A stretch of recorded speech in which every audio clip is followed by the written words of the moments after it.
There was a time when I used to walk into a room and feel solid. Not perfect. Not extraordinary. Just solid. My name is Daniel Mercer, and for most of my life, I believed I was the dependable one in the family.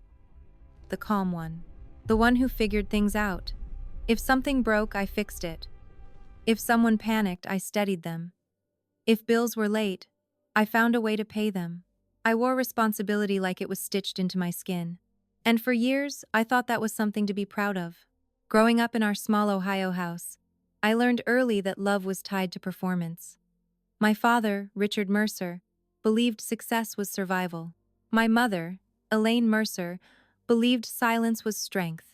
And my younger sister, Lily, learned to float quietly between us, absorbing the tension without ever naming it. I was the oldest, which meant I was the example, which meant I was the experiment. At first, the pressure didn't feel like pressure. It felt like purpose. Straight A's weren't optional, they were expected. A part-time job wasn't about experience, it was about proving I wasn't lazy. Helping around the house wasn't kindness, it was obligation. I told myself this was normal, that this was what families did.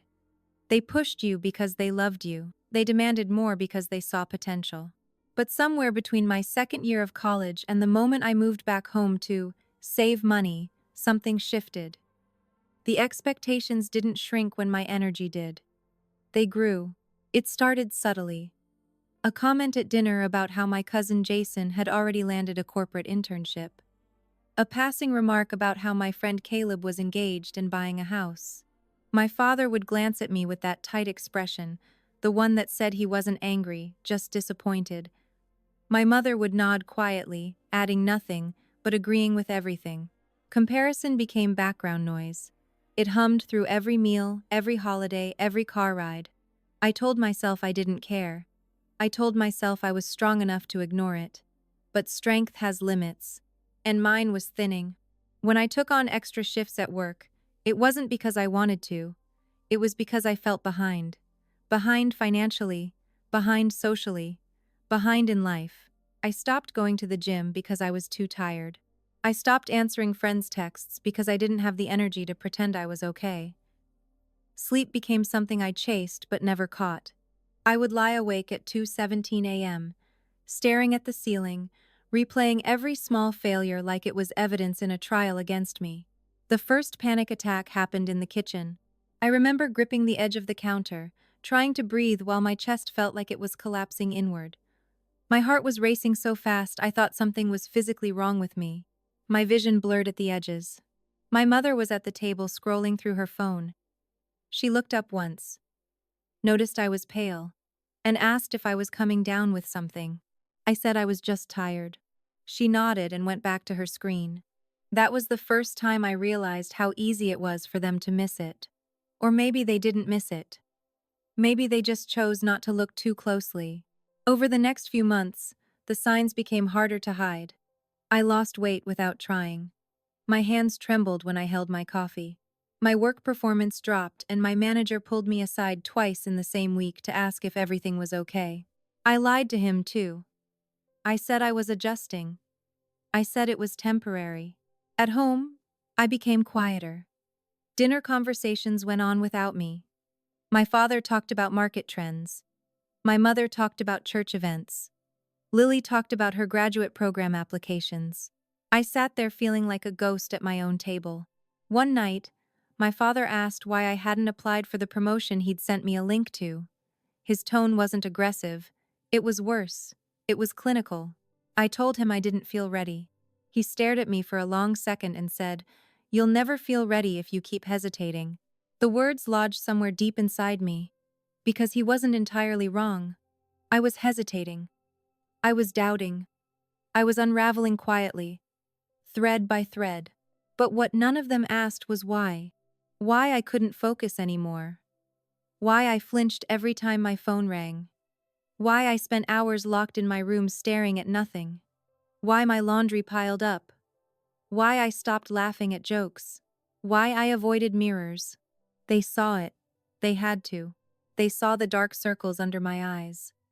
They saw the way my hands shook. They heard me pacing at night.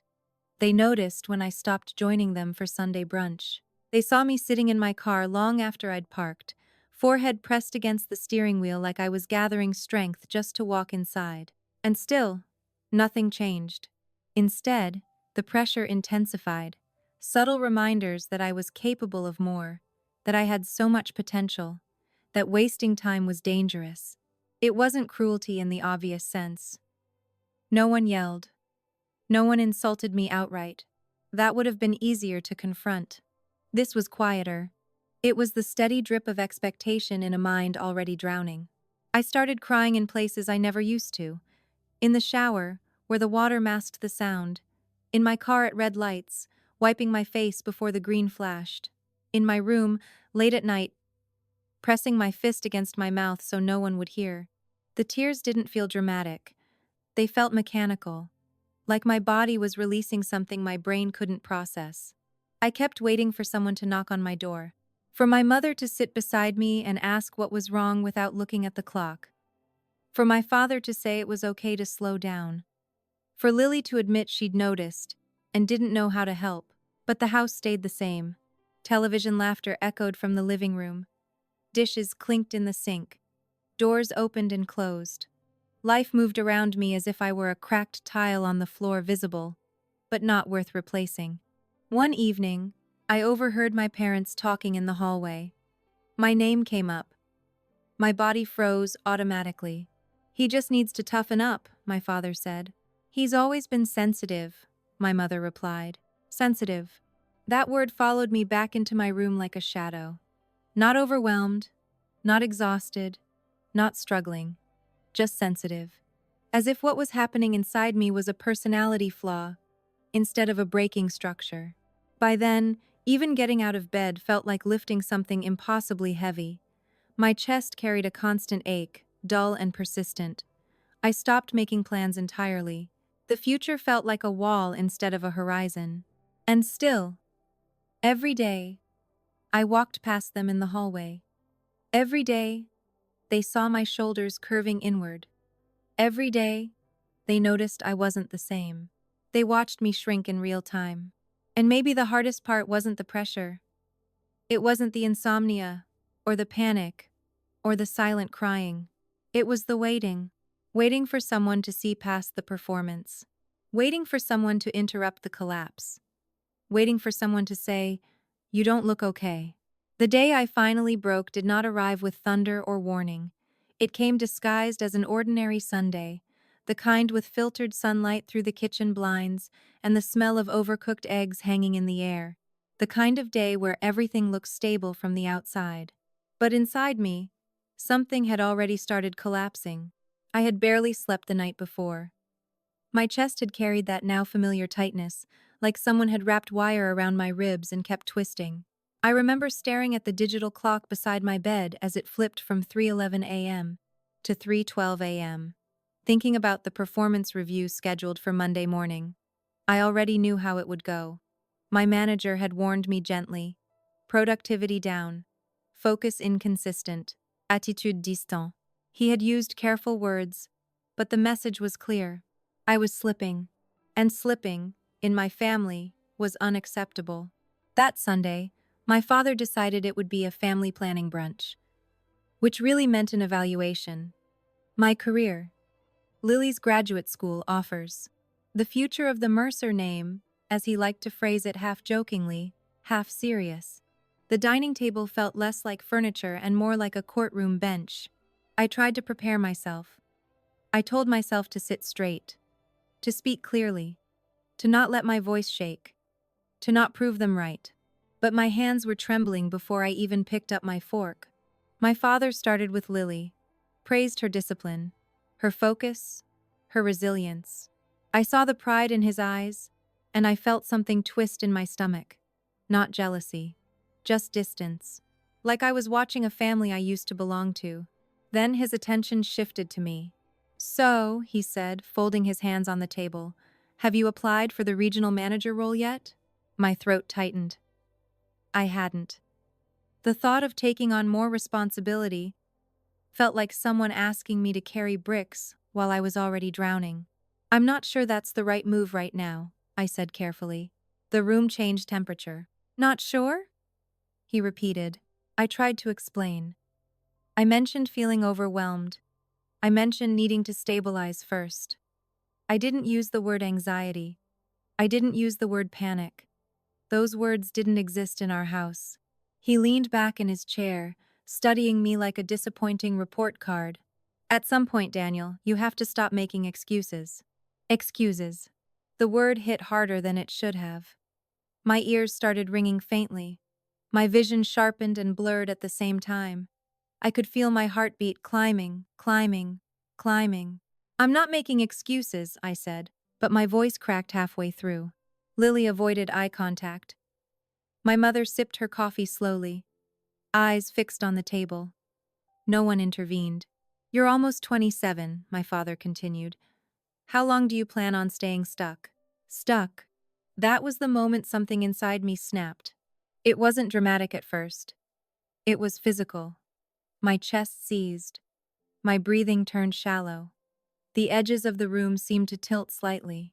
I tried to inhale deeply, but the air wouldn't go in properly. My fingers went numb. I pushed my chair back abruptly. The scraping sound against the floor was sharp and ugly. I can't, I heard myself say, though I wasn't sure what I meant. I can't breathe. I can't do this. I can't keep pretending. My father's eyebrows tightened. You can't what? The pressure in my chest exploded. I don't remember deciding to cry. It just happened. Not controlled tears. Not quiet ones. My body folded inward like it had finally lost structural support. My hands came up to my face as if I could hide from the collapse happening in plain sight. My breathing turned into broken gasps. The kind you hear from someone who has been holding everything in for far too long. I felt small. Smaller than I had ever felt. I'm trying, I choked out. I'm trying every day, and it's not enough. The words spilled without permission. About the sleepless nights, about the panic attacks, about feeling like I was constantly failing some invisible test, about waking up exhausted before the day even began, about feeling like I was disappearing. I waited. I waited for a chair to move. For my mother to stand up and wrap her arms around me like she used to when I was a child with a fever. For Lily to reach across the table and squeeze my hand. For my father's voice to soften, but nothing moved. The only sound in the room was my breathing struggling against itself. When I forced myself to look up, I saw their faces clearly. My father's expression wasn't cruel. It was unreadable, calculating, slightly uncomfortable. As if he were watching a scene he didn't know how to categorize. My mother looked concerned but distant. The kind of concern you show when someone spills a drink, not when they're falling apart. Lily stared at her plate. No one stood up. No one asked if I needed help. No one said my name. The silence that followed was heavier than any insult. It stretched across the table like an invisible wall. I could hear the refrigerator humming in the background. I could hear a car passing outside. Life continued, completely indifferent to the fact that I had just shattered in front of the three people who were supposed to know me best. Finally, my father cleared his throat. You're overthinking things, he said quietly. Everyone gets stressed. That was it. That was the response to my collapse. Not what do you need? Not we didn't realize it was this bad. Just dismissal wrapped in calmness. I felt something inside me go still. The panic was still there, the tears still falling, but deeper than that, something colder settled in. A realization. Not loud. Not explosive. Just steady. They had seen the signs for months. The weight loss. The insomnia. The isolation.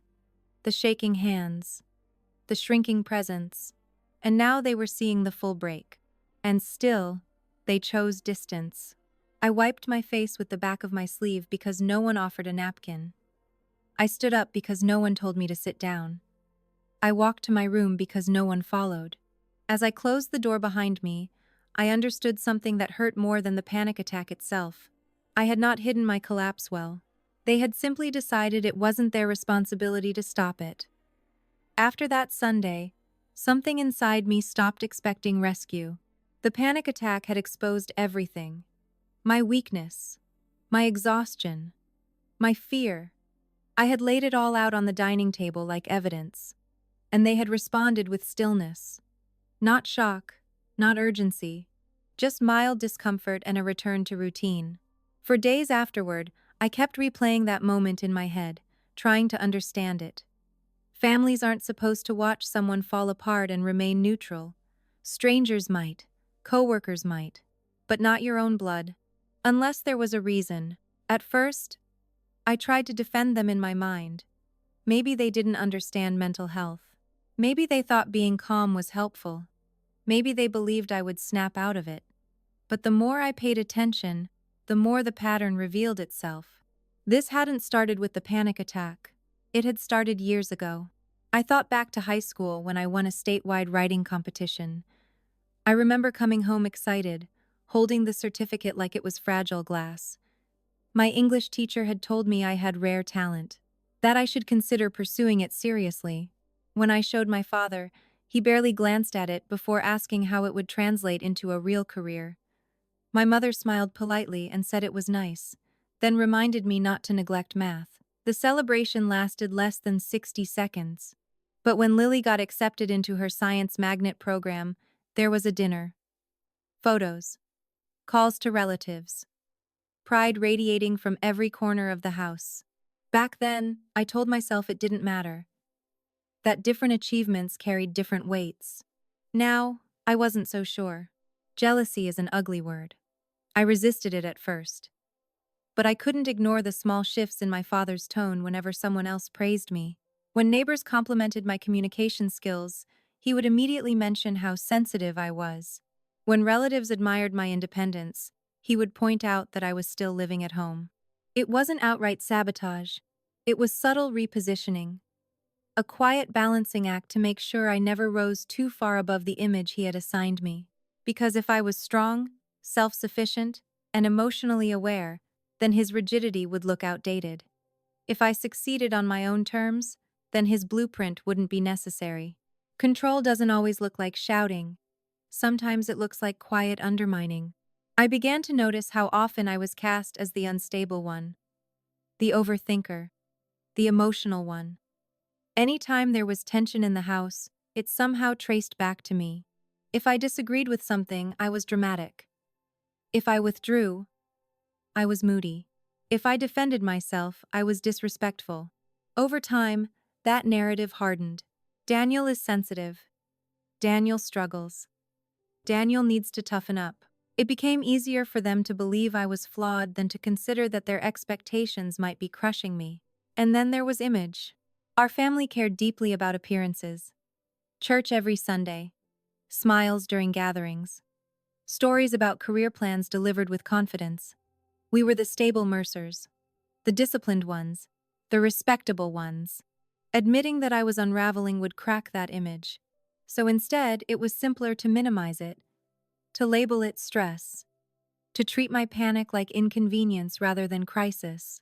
If I was merely going through a phase, then they didn't have to confront uncomfortable truths.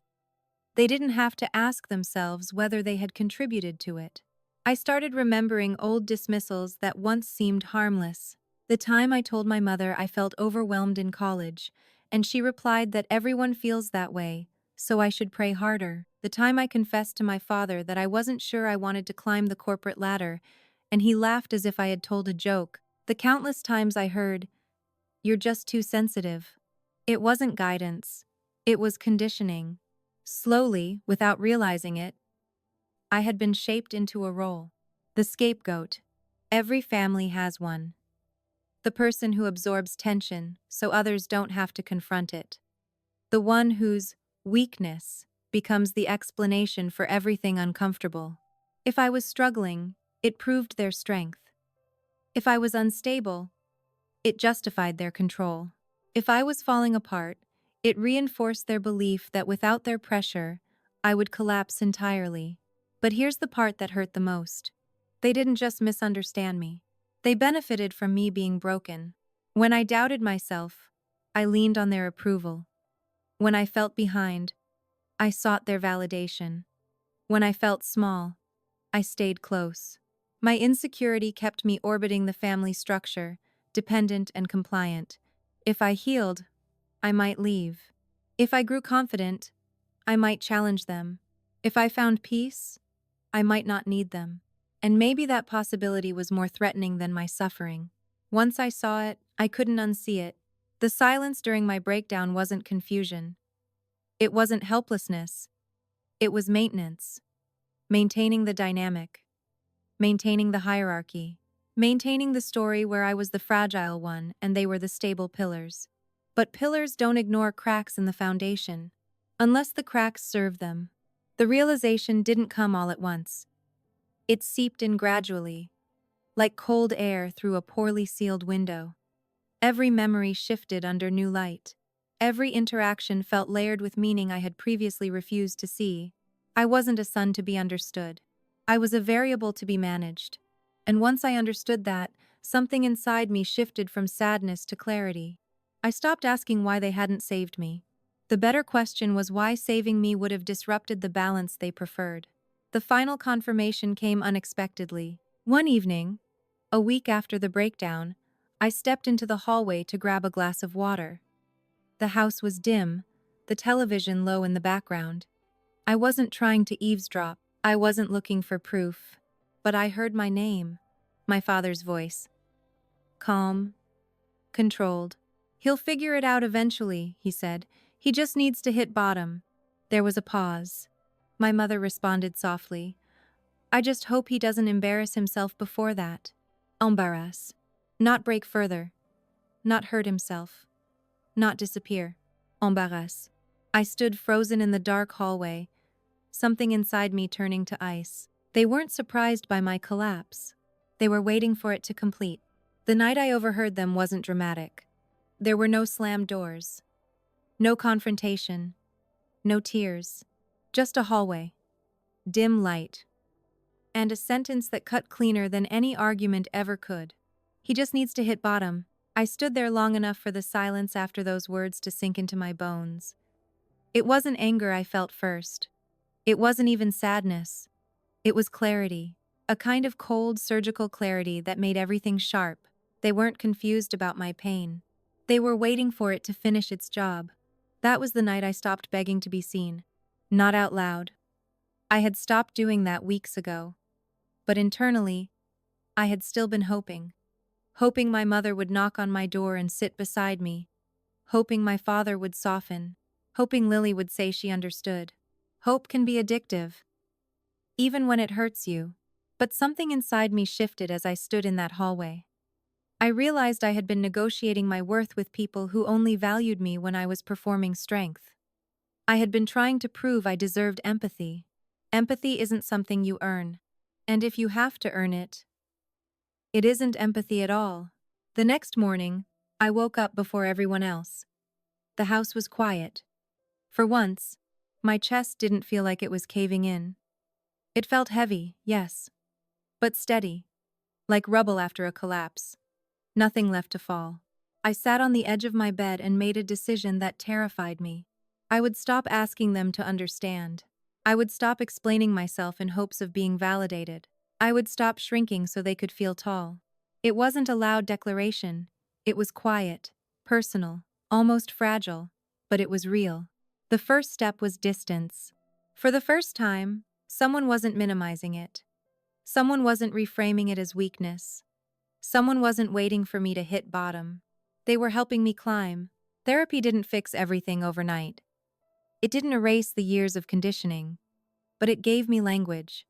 Words like boundaries, emotional neglect, role assignment. It gave shape to what I had felt but couldn't articulate. I started building a routine that didn't revolve around proving myself. Morning walks before work, eating regularly instead of skipping meals, limiting overtime, texting old friends back, letting myself laugh without guilt. Small things, but small things rebuild foundations. As I changed, the house felt different. Or maybe I did. My father began asking neutral questions instead of issuing directives.